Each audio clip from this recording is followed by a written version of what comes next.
Kozhikode ബാലുശ്ശേരിയിൽ mobile ഷോപ്പുകാരനൊപ്പം ഒളിച്ചോടിപ്പോയ Shahala Sherin എന്ന് പറയുന്ന യുവതിയുമായി ബന്ധപ്പെട്ടുകൊണ്ടുള്ള ഒരു വീഡിയോ ആണ്. സത്യം പറഞ്ഞു കഴിഞ്ഞാൽ ഞാൻ ഈ ഒരു വിഷയത്തെക്കുറിച്ച് എനിക്ക് വീണ്ടും പ്രതികരിക്കാൻ താല്പര്യമൊന്നുമില്ലായിരുന്നു. പക്ഷേ ചില കാര്യങ്ങൾ അതിനെക്കുറിച്ച് പറയാതെ പോകാൻ കഴിയില്ല. ഇത് പറയുന്നതിന് മുമ്പ് ഒരു കാര്യം നിങ്ങളോട് പ്രത്യേകം പറയാനുണ്ട്.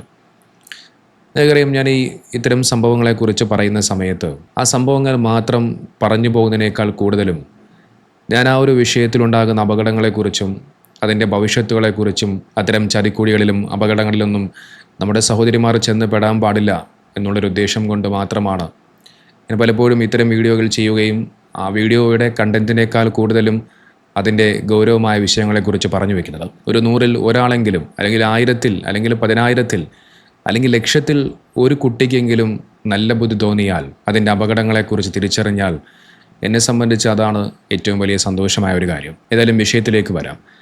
ഞാനിപ്പോൾ ഈ ഒരു വീഡിയോയുടെ ചെയ്യാൻ കാരണം ഈ ഷഹല ഷെറിൻ എന്ന് പറയുന്ന ആ യുവതിയുടെയും അതോടൊപ്പം ആ മൊബൈൽ ഷോപ്പുകാരൻ്റെയും ഒരു CCTV ഫൂട്ടേജ് പുറത്തു വന്നു. ഏതോ ഒരു ഷോപ്പിൽ നിന്നും എന്തോ സാധനങ്ങൾ വാങ്ങുന്ന ഒരു CCTV ഫൂട്ടേജ് ആയിരുന്നു. അതിനകത്ത് യുവതിയും അവനെയും കാണാൻ സാധിക്കും. അതോടൊപ്പം എനിക്ക് ഏറ്റവും കൂടുതലും അതിനകത്ത് ഏറ്റവും സങ്കടകരമായി തോന്നിയൊരു കാഴ്ച ആ കുട്ടിയുടെ ഒരു കാഴ്ചയായിരുന്നു. ഇവരിങ്ങനെ സാധനം വാങ്ങുന്ന സമയത്ത് ഇവരുടെ ആ ഒരു കുട്ടി സൈഡിൽ നിൽപ്പുണ്ട്. 7-8 വയസ്സ് മാത്രമേ ഉള്ളൂ, ചെറുപ്രായമാണ്. ആ കുട്ടിയെ സംബന്ധിച്ചിടത്തോളം എന്താണ് ഇവിടെ നടക്കുന്നത്, എന്താണ് സംഭവിക്കുന്നത് എന്നുള്ളതിനെക്കുറിച്ചൊരു പക്ഷേ ആ കുട്ടിക്ക് യാതൊരു വ്യക്തതയുമില്ല. എന്നൊക്കെ ഞാൻ പറഞ്ഞു വരുന്നത്, ഇവരെ എത്രയും വേഗം പോലീസ് പിടികൂടണം.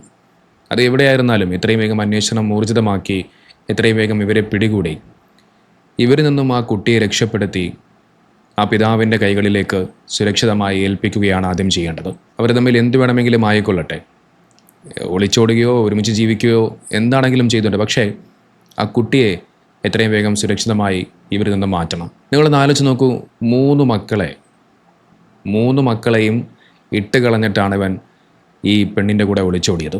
അതിലൊരു കുഞ്ഞിന് 6 മാസം മാത്രമേ പ്രായമുള്ളൂ. ആ പിഞ്ചു കുഞ്ഞിനെ പോലും തള്ളിക്കളഞ്ഞിട്ട് പോയവന് എങ്ങനെയാണ് ആ കുഞ്ഞിനെ നോക്കാൻ കഴിയുക? ഒരുപക്ഷെ ആദ്യം കുറച്ച് ദിവസമൊക്കെ വലിയ സ്നേഹമുണ്ടാവും.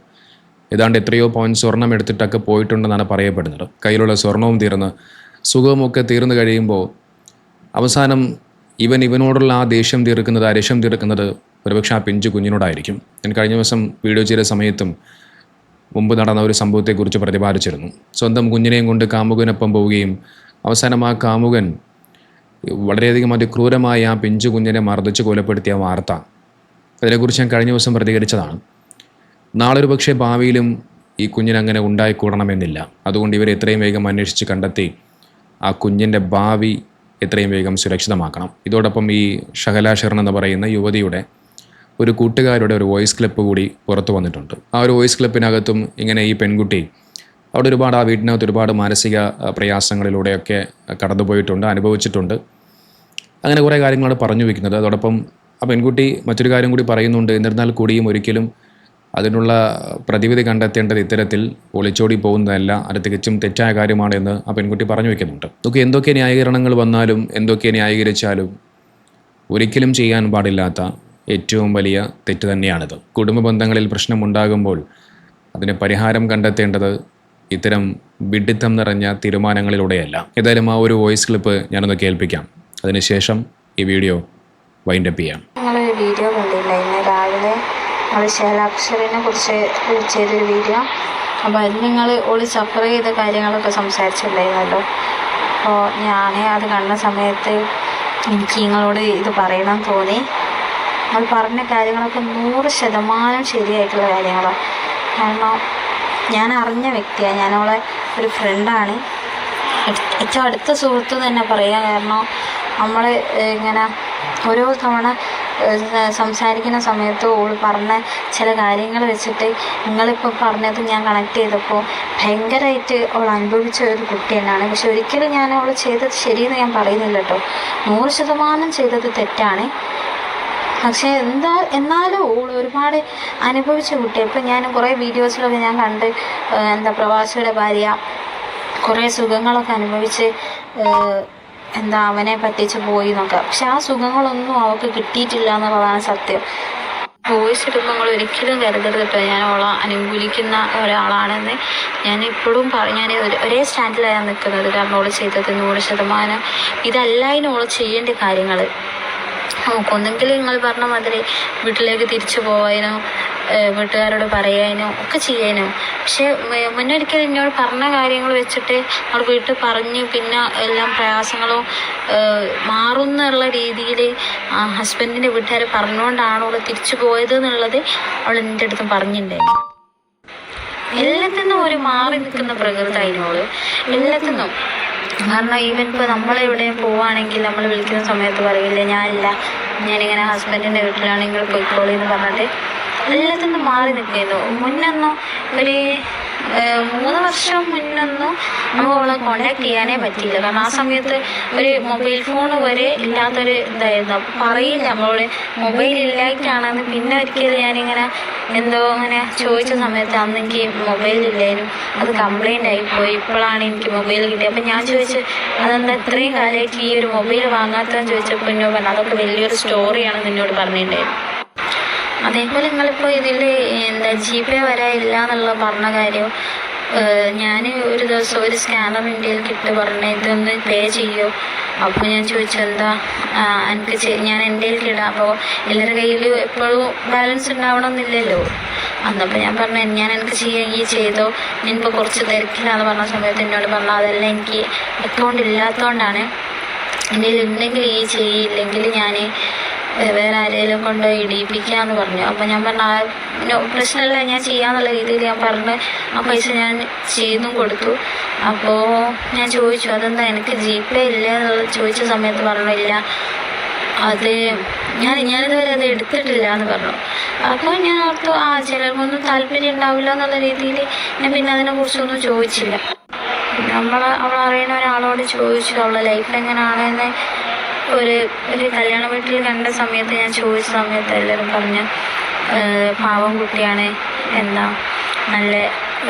നല്ലൊരു കുടുംബിനിയാന്നുള്ള രീതിയിൽ എന്നോട് പറഞ്ഞിട്ടുണ്ടായിരുന്നു. അപ്പം ഞാൻ ചിന്തിച്ചു പിന്നെന്തായിരിക്കും ഇവള് മറക്കുന്ന കാര്യങ്ങൾ എന്ന് ഞാൻ ആലോചിച്ചു. ഒരു ദിവസം ഞാൻ ഫോൺ ചെയ്യുന്ന സമയത്ത് ഞാൻ അവളോട് ചോദിച്ചാൽ പറഞ്ഞു ഇവിടെ ഉമ്മക്ക് ചെറിയ ഒരു ആരോഗ്യ പ്രശ്നമുണ്ട്, അപ്പോൾ അത് ഞാൻ നോക്കണം. പിന്നെ ഹസ്ബൻഡ് ഇവിടെ നാട്ടിൽ ജോലിയാണ്, പിന്നെ വീടിൻ്റെ പണി നടന്നുകൊണ്ടിരിക്കുകയാണ്. അപ്പോൾ ഞാനിപ്പോൾ മുന്നിൽ അപ്പായ കല്യാണം കഴിച്ച വീട്ടിൽ ബാക്കൊക്കെ പൊളിച്ച രീതിയിലാണ്. ഞാനിപ്പോൾ മുന്നിൽക്കൊരു ഷീറ്റ് ഇട്ടിട്ട് അവിടെയാണ് ഞാൻ നിൽക്കാറ്. അപ്പോൾ അങ്ങനെ കുറേ കാര്യങ്ങൾ എന്നോട് ഷെയർ ചെയ്തിട്ടുണ്ടായിരുന്നു. ഞാൻ നിങ്ങൾക്ക് അവളെ വോയിസ് എൻ്റെ കയ്യിൽ ഇല്ലാണ്ടായിപ്പോയി, ഞാൻ നിങ്ങൾക്ക് അയച്ചു തരാൻ വേണ്ടിയിട്ട്. അപ്പം ഞാൻ നോക്കി നിങ്ങൾക്ക് ഇപ്പോൾ ഒരു പ്രൂഫാക്കിയിട്ട് നിങ്ങളിപ്പോൾ എത്രത്തോളം വിശ്വസിക്കുന്ന എനിക്കറിയില്ല. പക്ഷേ എങ്കിൽ ഒരു പ്രൂഫാക്കിയിട്ട് ഞാൻ എൻ്റെ ഫോൺ മാറിയ സമയത്ത് ആ വോയിസ് ക്ലിപ്പൊക്കെ എൻ്റെ കയ്യിൽ നിന്ന് നഷ്ടപ്പെട്ടിട്ടുണ്ട്. നമ്മളതുപോലെ ഒരു കല്യാണ വീട്ടിൽ കണ്ട സമയത്താണ് ഞാൻ അവളോട് ഒന്നുകൂടെ സംസാരിച്ച് തുടങ്ങിയത്. കാരണം ഫോണിലൂടെ ഇപ്പോൾ എനിക്ക് ലിമിറ്റേഷൻസ്, ഞാനിവിടെ പുറത്ത് വർക്ക് ചെയ്യുന്ന ഒരാളാണ്. അപ്പോൾ എനിക്ക് അങ്ങനെ അധികം സംസാരിക്കാനും കമ്മ്യൂണിക്കേറ്റ് ചെയ്യാനും പറ്റാറില്ല. എന്നാലും ഞാൻ വിളിക്കുന്ന സമയത്തൊക്കെ ഭയങ്കര സൗണ്ട് കുറച്ചിട്ടാണ് വോയിസ് ഇടുക. ഞാൻ ചോദിച്ചിട്ടുണ്ടായി എന്താ ഇങ്ങനെ വോയിസ് ഇടുന്നത്. അപ്പോൾ എന്നോട് പറഞ്ഞു സിസ്റ്ററിലോ ഇവിടെ ഉണ്ട്, അതുകൊണ്ടാണ് ഞാൻ അങ്ങനെ. സിസ്റ്ററിലോ പിന്നെ അതേപോലെ മദറിലോ ഒക്കെ അടുത്തുണ്ട്, അതുകൊണ്ടാണ് ഞാനിങ്ങനെ സൗണ്ട് കുറച്ച് സംസാരിക്കുന്നത്. എനിക്ക് മനസ്സിലാവൂലേ എന്നുള്ള വോയിസ് ക്ലിയർ ആവൂലേ എന്നുള്ള രീതിയിൽ എന്നോട് ചോദിച്ചു, കേൾക്കുന്നില്ലേ എന്നുള്ള രീതിയിൽ. അപ്പോൾ എന്നോട് പറഞ്ഞാൽ അതിപ്പോൾ എനിക്ക് ശീലമാണ്. ചിലപ്പോൾ ഞാനിവിടെ സംസാരിക്കുന്ന സമയത്ത് ചിലപ്പോൾ സിസ്റ്ററിലോ അടുത്തുണ്ടാവും, അപ്പോൾ ഇത് ശ്രദ്ധിക്കുന്നുണ്ടാവും എനിക്ക് ടൈപ്പ് ചെയ്ത് പറഞ്ഞു. ഞാൻ ചോദിച്ചു സിസ്റ്ററിലോ ഭയങ്കര സ്ട്രിക്റ്റ് ആണോ ചോദിച്ചു. അപ്പോൾ പറഞ്ഞാൽ കുറച്ച് സ്ട്രിക്റ്റാണ്, കാരണം ഞാൻ ഇപ്പോൾ അവളുടെ വീട്ടിലാന്ന് പറഞ്ഞു, സിസ്റ്ററിലോൻ്റെ വീട്ടിലാണ്, അതുകൊണ്ടാണ് ഞാൻ ഒന്നുകൂടെ സൗണ്ട് കുറച്ചത്. കാരണം അവൾ മേ ബി ശ്രദ്ധിക്കുകയാണെങ്കിൽ മോശമല്ലേ എന്നുള്ള രീതിയിൽ ഇവൾ എന്നോട് പറഞ്ഞിട്ടുണ്ടായിരുന്നു. ഞാൻ ചോദിച്ചു ഇവിടെ എങ്ങനെ ഇവിടെ താമസിക്കാൻ പോയതാണോ? അങ്ങനെ അല്ല, അത് ഞാൻ ഇടയ്ക്കിടയ്ക്ക് ഇങ്ങോട്ട് വരാറുണ്ട്, ഇവിടെ കുറച്ച് പണിയൊക്കെ ഉണ്ടാകുമ്പോൾ ഞാൻ വിളിക്കൂ, അപ്പോൾ ഞാൻ ആ പണികളൊക്കെ ചെയ്യും. ചെയ്ത് വന്നപ്പോൾ ഞാൻ ചോദിച്ചു അപ്പോൾ എനിക്ക് എൻ്റെ വീട്ടിൽ പണിയില്ലേ എന്നുള്ള രീതിയിൽ ചോദിച്ചപ്പോൾ പറഞ്ഞു അത് അത് ഞാൻ ചെയ്ത് വെച്ച് മോനെ അവളുടെ മകൻ ഉണ്ടല്ലോ, മോനെ സ്കൂളിൽ നിന്ന് കൂട്ടി ഞാൻ ഇങ്ങോട്ട് വരൂ അല്ലെങ്കിൽ. അപ്പോൾ ഞാൻ ചോദിച്ചു, അപ്പോൾ ഹസ്ബൻഡ് ഒന്നും പറയില്ല എന്നുള്ളത് ഞാൻ ചോദിച്ചു. പറഞ്ഞു ഇല്ല, അതിപ്പോൾ നമ്മൾ ആട്ടും ഇങ്ങോട്ടും ചെയ്ത് കൊടുക്കുന്നതിനൊക്കെ അതിനൊന്നും ഇപ്പം എന്ത് പറയാനുള്ള രീതിയിൽ എന്നോട് ചോദിച്ചു. അപ്പോൾ മകൻ്റെ വോയിസ് ഞാൻ കേട്ടു. ഉമ്മ ആൻ്റൊക്കെ എപ്പോഴും ആൻറ്റിയാന്ന് തോന്നുന്നു, ആൻറ്റിക്ക് എപ്പോഴും ഇവിടുന്ന് പണിയെടുത്ത് കൊടുക്കും, ആൻറ്റി എപ്പോഴും ഉമ്മനെ കൊണ്ട് പണിയെടുപ്പിക്കുന്നുള്ള മോനെ അപ്പുറത്തെ സൈഡിൽ നിന്ന് വോയിസ് ഇടുന്ന സമയത്ത് പറയുന്നത് ഞാൻ കേട്ടു. അപ്പോൾ നമ്മളൊരു ഫണ്ണായിട്ട് ചോദിച്ചു, അതെന്തിനാ ഇനി അവർക്ക് പോയി പണിയെടുത്ത് കൊടുക്കുന്നത്? അന്ന അവൾ വേറെ വീട്ടിൽ കല്യാണം കഴിച്ചു കൊടുത്തല്ലേ, പിന്നെ നീ അവിടെ പോയിട്ട് അവൾക്ക് പണിയെടുത്ത് കൊടുക്കേണ്ട ആവശ്യമുണ്ടോ? അപ്പം പറഞ്ഞാൽ അതൊന്നും, അപ്പോൾ നമ്മളൊന്നും പ്രതികരിക്കില്ല, അത് മിണ്ടാതെ കേട്ട് നിൽക്കുകയുള്ളൂ. പിന്നെ ഒരു ദിവസം കുറേ ഗ്യാപ്പിന് ശേഷം ഞാൻ ഒരു ദിവസം എന്തോ ഒരു സ്റ്റാറ്റസ് ഉണ്ടപ്പോൾ ഞാൻ അതിന് റിപ്ലൈ ആയിട്ട് ചോദിച്ചു, എവിടെയാണെന്നൊക്കെ ചോദിച്ച സമയത്ത് പറഞ്ഞാൽ ഞാൻ എൻ്റെ വീട്ടിലുണ്ട്. ഞാൻ ചോദിച്ചു എന്താ വീട്ടിൽ വന്നത്? അപ്പം പറഞ്ഞു ഞാൻ ചെറിയൊരു ഇഷ്യൂ ഉണ്ടായിരുന്നു, ഹസ്ബൻഡിൻ്റെ സിസ്റ്ററുമായിട്ട് ഇങ്ങനെ പ്രശ്നം ഉണ്ടായിരുന്നു, അപ്പോൾ ഞാനിനി തിരിച്ച് പോകുന്നില്ല എന്ന് വിചാരിച്ച് വന്നതാണ്. അപ്പോൾ ഇപ്പോൾ ഹസ്ബൻഡ് വന്ന് ഞാനിപ്പോൾ അങ്ങോട്ട് പോകാൻ നിൽക്കുകയാണെന്നുള്ള രീതിയിലൊക്കെ എന്നോട് പറഞ്ഞു. അപ്പോൾ നിങ്ങൾ പറഞ്ഞ കാര്യവും ഞാൻ ശ്രദ്ധിച്ചു. കാരണം തിരിച്ച് വീട്ടുകാർ പറഞ്ഞയച്ചതല്ല, പക്ഷെ മറിച്ച് ഹസ്ബൻഡ് ഇനി എൻ്റെ ഭാഗത്തു നിന്ന് ഒന്നും ഉണ്ടാവില്ല, ഇനി അങ്ങനെ ഒന്നും ഉണ്ടാവില്ല എന്നുള്ള ഉറപ്പ് നൽകിയതിൻ്റെ പേരിലാണ് അവൾ തിരിച്ച് അവളുടെ വീട്ടിൽ നിന്ന് ഹസ്ബൻഡിൻ്റെ വീട്ടിലേക്ക് പോയത്. ഒരു കാര്യത്തിന് നമ്മൾ എന്തൊരു കാര്യം പറയുകയാണെങ്കിലും ഒന്നിനും അവൾ ഇറങ്ങില്ല. കാരണം മേബി ചിലപ്പോൾ ഫിനാൻഷ്യൽ ഇഷ്യൂ അതിപ്പോൾ എല്ലാവർക്കും വരുന്ന കാര്യമാണ്. എല്ലാവരുടെ ലൈഫിലും നേരിടാൻ പോകുന്ന പ്രശ്നങ്ങളാണ്. എപ്പോഴും ഇപ്പോൾ ഒരേ പോണ പൈസയും കാര്യങ്ങളും ഉണ്ടാവണമെന്നില്ലല്ലോ. അതൊക്കെ സഫർ ചെയ്ത് അപ്പോൾ എന്നോട് പറഞ്ഞു വീട് പണിയാണ്, അപ്പോൾ ഇങ്ങനെ ഒരുപാട് പ്രയാസങ്ങളുണ്ട് ഹസ്ബൻഡിന്, അപ്പോൾ ഒന്ന് ഗൾഫിൽ പോകണോ, ഗൾഫിൽ പോയാൽ എന്തെങ്കിലും സെറ്റാവും എന്നുള്ള രീതിയിൽ എന്നോട് സംസാരിച്ചു. അപ്പം ഞാൻ പറഞ്ഞു എന്നാൽ ഇതിനുള്ള നോക്കിക്കൂടെ എന്ന് പറഞ്ഞപ്പോൾ ഹസ്ബൻഡിന് താല്പര്യമില്ല പോകാൻ. അപ്പം പിന്നെ ഞാനങ്ങനെ പറഞ്ഞേക്കാന്ന് ചോദിച്ചു. ഞാൻ പറഞ്ഞു നിങ്ങളെ പ്രശ്നങ്ങൾ മാറാനല്ലേ എനിക്ക് ആ ഷെഡിൽ നിന്ന്, ഞാൻ പറഞ്ഞില്ലേ ആ ഷെഡിൽ നിന്ന് മാറി താമസിക്കേണ്ടതെന്ന് ചോദിച്ചപ്പോൾ പറഞ്ഞു അതെ, പക്ഷെ അത് ഞാൻ മാത്രം വിചാരിച്ചാൽ നടക്കുന്ന കാര്യമില്ലല്ലോ. അപ്പോൾ ഹസ്ബൻഡ് പോവുകയാണെങ്കിൽ തന്നെ ഈ വീടിന് ഇപ്പോൾ നിൽക്കുന്ന ഷെഡിന് ഒരു അടിച്ചുറപ്പില്ല, എന്തെങ്കിലും ആക്കി ആ വീട്ടിൽ ഒരു റൂമെങ്കിലും വൃത്തിയാക്കിയിട്ട് അതിലേക്ക് മാറാൻ ശ്രമിക്കണം, അങ്ങനെ പോകാൻ പ്ലാൻ ഉണ്ടെങ്കിൽ എന്നുള്ള രീതിയിൽ പറഞ്ഞു. അപ്പോൾ പിന്നെ ഞാനിങ്ങനെ ഓരോ കാര്യങ്ങൾ സംസാരിക്കുമ്പോൾ എപ്പോഴും ഒരു സങ്കടം നയിച്ച രീതിയിലുള്ള സംസാരങ്ങളായിരിക്കും. എപ്പോഴും എന്തിനൊക്കെ ആഗ്രഹിച്ച് എവിടെ എത്താൻ പറ്റാത്ത. പക്ഷെ ഒരിക്കലും ഒരു ഹസ്ബൻഡിൻ്റെ കുറ്റം അവൾ പറഞ്ഞിട്ട് ഞാൻ കേട്ടില്ല കേട്ടോ. അല്ലെ ഹസ്ബൻഡ് ചെയ്തു. ഹസ്ബൻഡ് മൊത്തത്തിലൊരു സൈലൻറ്റ് പേഴ്സണായിട്ട് എനിക്ക് തോന്നി. കാരണം നമ്മളൊരു വോയിസ് ഇടുമ്പോൾ പോലും അല്ലെങ്കിൽ അവിടുന്ന് പോലും അങ്ങനെ പോലും ഒരു സൗണ്ട് ഞാൻ കേട്ടിട്ടോ അറിഞ്ഞിട്ടോ ഒന്നുമില്ല. അപ്പോൾ ഞാനിങ്ങനെ അപ്പോൾ എനിക്ക് നിങ്ങൾ പറഞ്ഞത് ഞാൻ കണക്ട് ചെയ്തപ്പോൾ എനിക്ക് തോന്നി സിസ്റ്ററിലോ ആയിരിക്കും അവളുടെ ഇഷ്യൂ എന്നുള്ളത്. കാരണം ഞാൻ ഇങ്ങനെ മോൻ പറഞ്ഞ വോയിസും അതേപോലെ അവളവിടെ പണിയെടുക്കാൻ പോയ രീതിയിലൊക്കെ പറഞ്ഞ സമയത്ത് നിങ്ങൾ പറഞ്ഞ വോയിസും കൂടി തൊട്ട് ഞാൻ കണക്ട് ചെയ്തു. അത് ശരിയാവാന്നല്ല ശരിയാണ്.